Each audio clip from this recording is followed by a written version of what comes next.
In this session of metrology and instrumentation, we will be dealing with coordinate measuring machine CMM. In this session, we will be discussing on the concept, types of CMM applications, components, measurement process, the types of probes, and few applications in this. Coordinate measuring machine. It is meant for three-dimensional measurement. By this machine, we can measure both dimensional measurement as well as form measurement. I'll explain form measurement later. Now, the coordinate measuring machine will appear like this, as you see here. It will have a measuring table. There will be probe, stylus at the tip. There is bearings, anti-friction bearings here, and on the axis. There are scales. There is computer interface. There are softwares. Software include the operating system, such as it can be Windows, it can be Linux or Unix, etc. And it will have application software that will be provided by the company, and the software will be controlling this machine. Now let us see what is a form measurement. Form is, examples of forms are straightness, flatness, squareness, etc. We know that the form measurements are very important rather than the dimensions. I'll give one example. You have seen this kind of bearing in your bike wheels and all. So you have hub, there is bearing, there is a hole in between. So if this is a stud that is meant for going inside through the hole, unless this shaft is straight and cylindricity is not maintained, that will not go through this, even if the diameter is maintained in all over the length. So the cylindricity of this shaft is very important. Similarly, when we do the measurement of circularity, when we measure the squareness, that is a perpendicularity between the surfaces, etc., etc., these are very important for applications, and CMM can be used for checking the errors in straightness, flatness, squareness, sphericity, conicity, concentricity, etc., etc., etc. I would like to show how the coordinate measuring machine will be functioning just for the make of awareness through this video. This is a coordinate measuring machine. You can see that this is moving, this is moving. This is a bridge kind of CMM. This is one of the configurations commonly seen. So this is a this is a table, this is a bridge, and this is one of the axes we have seen. You can see the probe. This is a workpiece, and you can see a white ball here, that is a qualifying sphere, and the granite slab will have arrangement to fix the workpieces, and these are all mounted on the dampers. So now this video shows how the CMM is used for measuring certain features of a spar gear. See, you can see that the stylus is moving in contact with the surface. What happens is, when the stylus touches on certain points on the surface of the workpiece, the stylus will get the information, rather than information, the coordinate point of the center point of this stylus tip, and that center point is called as a coordinate that is taken by the system, and that coordinate is utilized for computation, and it will further give you what are the values and the dimensions what we require. I'll show you one more example of another kind of CMM.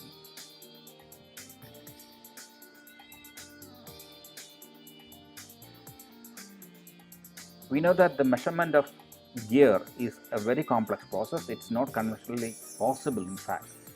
Now, that is very comfortably done by automated CNC CMMs. You are seeing another example where a kind of CMM was used for measuring the gear, that was a spiral gear. Now, let me come to the term coordinate measuring machine. The name is given because it works based on a concept called as coordinate metrology. Coordinate metrology, I'll explain the concept of coordinate metrology.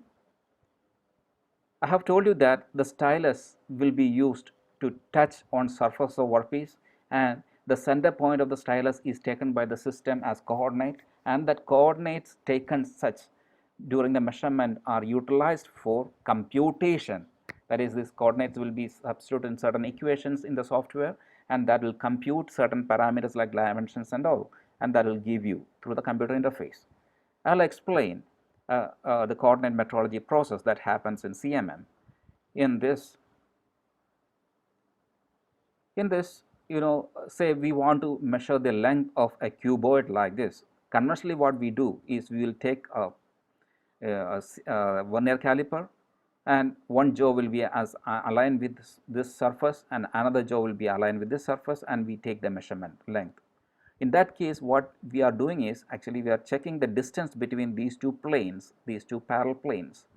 But what happens in the case of CMM is that by using the probe, we will have to touch minimum 3 points on the surface, so that the system will understand that this is a surface, and based on the 3 points that is picked on three-dimensional space, it will align one plane by substituting those values in the equation for plane.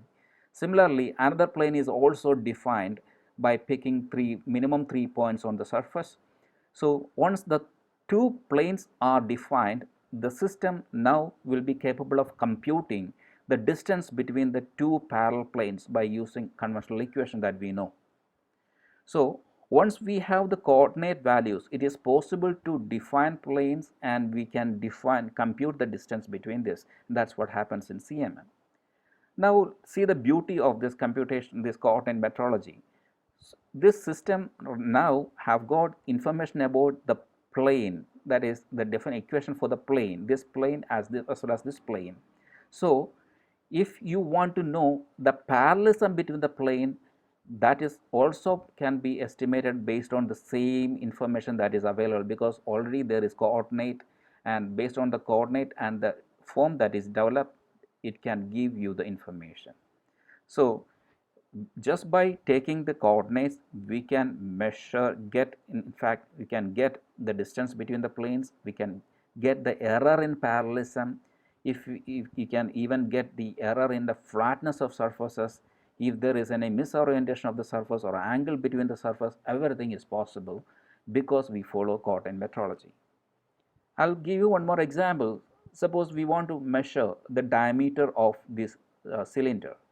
So similar what we have seen earlier, what we have to do is bring the stylus, and by using the tip touch on minimum 3 points on the circumference at a particular plane, okay, horizontal plane, so that based on the minimum 3 points it will fit a circle, and that equation of circle can be used further to get the diameter of the circle, radius of the circle, or even the center of the circle. So this is how the coordinate metrology works.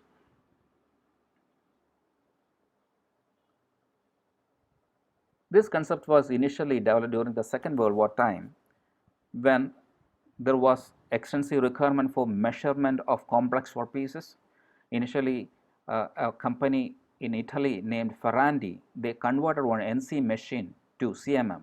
NC machines are machines where we give the coordinates, and the axis will be reaching the particular coordinate value in the three-dimensional space. The CMM works in the reverse direction. That is, when we move the stylus to a three-dimensional space one point, the system will be taking what is that particular coordinate point, and by using the coordinate point, it will be computing whatever we want. Now I would like to give an additional information about the CMM. CMM typically will have a least count accuracy of 0.1 micron, or even less than that. So during measurement, we cannot afford even a dust in the workpiece. We cannot afford a vibration that is happening, that may happen during the process, because if you are placing this device on a third floor of a building, or placed in a building where nearby there is a railway track, or there is vibration over the road or the machine tool, etc., that vibration should not pass or influence the measurement process. For that, there will be dampers provided with the CMM. So these dampers are provided such that the vibration external to the CMM will not be transferred to the CMM, so that the measurement process is not affected. I have told you that coordinate metrology that takes the coordinate values, and based on the coordinate values taken in the three-dimensional space and computation, the parameters that we want can be computed. I have told you that CMMs are typically used for measurement of complex workpieces. I will give one example where the workpiece is not that complex, but still we are unable to get exact measurement. Take the case of this kind of device, this kind of workpiece, where you are seeing certain holes, and the property of the holes are such that these holes are tapered holes. Is there any method to conventional method to know what is the angle of taper? See, if this is one surface, this is another surface, what is the angle between this? Okay. For that, though we feel that we can use vernier caliper to get the angle, and that method is not correct. There are certain methods used by workshops to identify the angle. However, in CMM, the method is very simple. As I have told you earlier, bring the stylus, pick many points on the circumferential surface on this, minimum 6 points on this, so that the system will define the form, this taper form, and from that taper form, the angle of taper can be given by the system based on the computation. Again, can you suggest any method to find the radius of this dish? It's a simple workpiece, right? Simple piece. But conventionally, there is no easy method to identify what is the radius of curvature for this, and we for that, again, we can use CMM, bring the tape on and pick many points on this. Okay, on a, maybe if you want to check the radius of this, move the stylus along this plane by blocking the movement of one of the axes, then you can get these lines. The system will fit the curvature and substitute these points in the equation, in a corresponding equation, and it will compute what is the radius of curvature. So these are all possible with this. So these are looking to be simple, but let see few more cases. See, if you want to check what is the curvature of this, if you want to check what is the diameter of these holes, okay, these taper holes, what is the center to center distance between this point and this point? See the case of the diameter of the cylinder. This, say, if you want to measure this center point and this center point, distance between the center points, though center point is not visible, it's not that easy, or actually it is not accurate to measure by conventional means. You can use CMM to define these circles, take the relationship between the circles, so that the distance between the center to center can be easily given by the system. Take the case of a warhead. It is actually very complex. It is having one kind of curvature in this direction, another kind of curvature in this direction. This is another radius in this direction. So we can use CMM for all these kind of measurement purposes. So objects having very complex shapes can be measured by CMM. Complex means objects having non-definable specific forms, like we have many definable shapes like cuboid, sphere, cone, etc., etc. If you are unable to explain the shape of any object by this kind of defined forms, such forms are called as complex shapes. Now let me see a few types of CMM, okay, based on the configuration.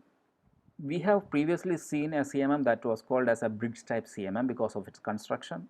Now this is a cantilever kind of CMM. As the name indicates, one of the axis is cantilever, it is fixed, one end is fixed, and there is one axis that can be moved up and down, and another axis is given like this. So 3 axes, that is Cartesian coordinate system, is there.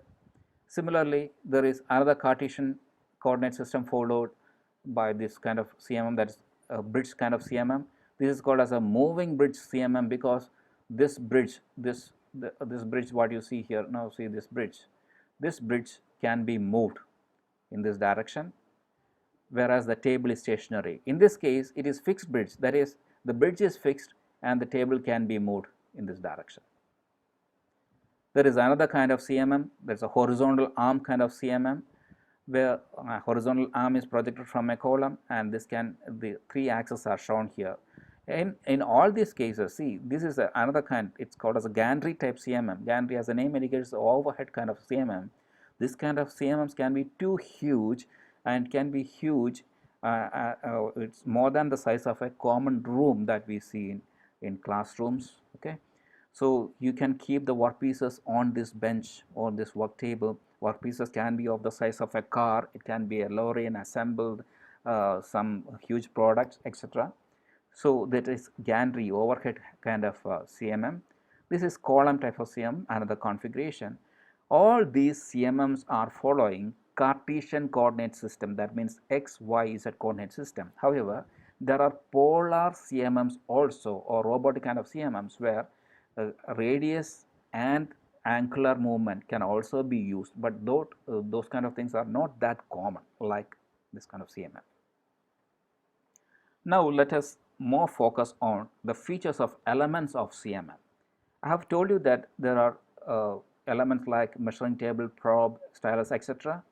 I have told you that tamper is also needed in order to avoid the vibration to transfer from the ground to the CMM.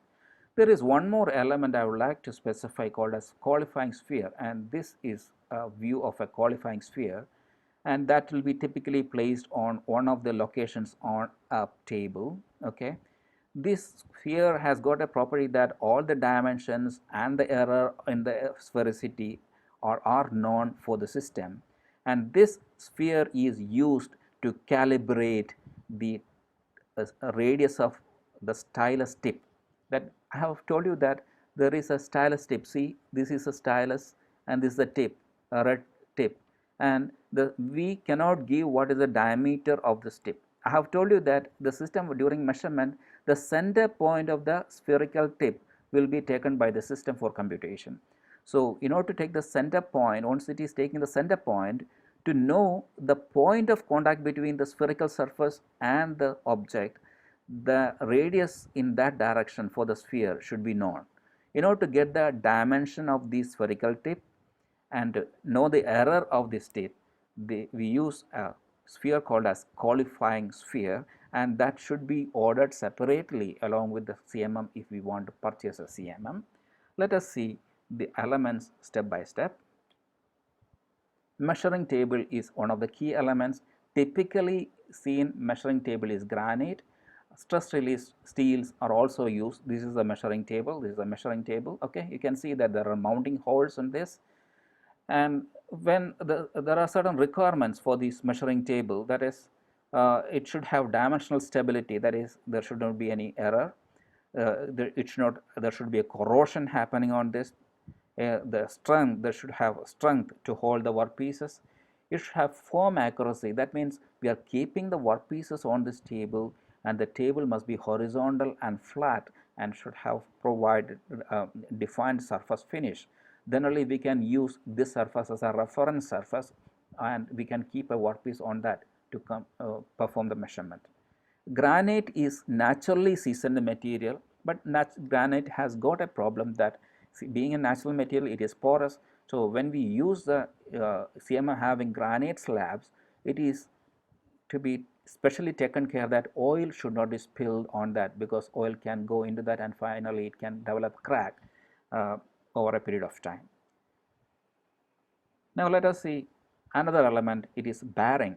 Bearing means it should promote smooth movement of axis. That means, when the table moves, it should move, when the bridge or the element axis moves, it should move without friction or with minimum friction. For that, there are many kinds of anti-friction bearings are provided between the fixed part and the movable part, that's a slide. There can be roller bearings provided in between these two so that it will move with the rolling friction. There are compressed air, pneumatic bearings are used in this. So that will require additional setup like compressor, filters, etc., etc. Some CMMs use magnetic bearing also, where magnetic levitation is used to lift or avoid the contact between the slide and the fixer that and the guide, so that the physical contact is avoided, so it will move without friction. This kind of bearings are provided in all the three axes. One axis here, you see here, that's one bearing. Another movement here, there is another, there is the same bearing here. For the third axis in this direction, there is bearing here also. So this is a qualifying sphere, this is a probe, and the tape that will be used to measure, used for checking the qualification or qualifying the measuring probe. Okay. Now let me come to the scale. I have told you that CMMs are taking this reading of the coordinate value of the center of the spherical tip or the tip of the probe. So how it gets the center position of the sphere? There is scale in CMM between the moving and sliding part, okay, and the sliding and fixed part. The fixed part will be there and the slider will be moving. There are different methods used in different CMMs. I am showing only two examples of scales that are used in CMM. One is an inductosian, that is a kind of scale that works based on magnetic induction principle. This consists of a fixed scale, which is actually, these are windings, magnetic windings, okay, on the fixed scale. And another slider, there is a slider that will have two windings which are 90-degree offset to each other. So when the slider moves with reference to the fixed main scale, then magnetic induction happens to this and an output voltage will be developed, and based on the output voltage given and the phase given out by the system, the position of the slider with reference to fixed scale can be taken, and that is taken by the system for further computation. Again, optical grating is another method which is a very costly option used in CMMs. Optical gratings are actually, these are scribings done on glass sheets. This is one example where you can see many scribings, and you see that this distance defines 1 micron meter. Typically CMMs which uses optical grating, which will have around 25 gratings per millimeter in the lower scale, and it uses a technology called as Moir fringe counting to check the movement of the slide. So in Moir fringe principle is that if two similar pattern which are little offset or little tilted, they are moving one over the other, a pattern will be developed, and that pattern is an indication of the position of the moving pattern, moving scale with reference to the fixed scale. For every movement, this pattern will be different. It is said that in optical grating, if there is 1/25 is the width between the gratings, such gratings will provide around 40 identifiable pattern in 1/25. That is 1/25 into 1/40 is the minimum resolution. That is around 1/1000. That is equal to 1 micron is the resolution that is seen. Now, based on the previous discussion, it is, I think, a time for us to verify. We will have a review what we have seen, and after completing the review we will move forward. I'll show you a few questions.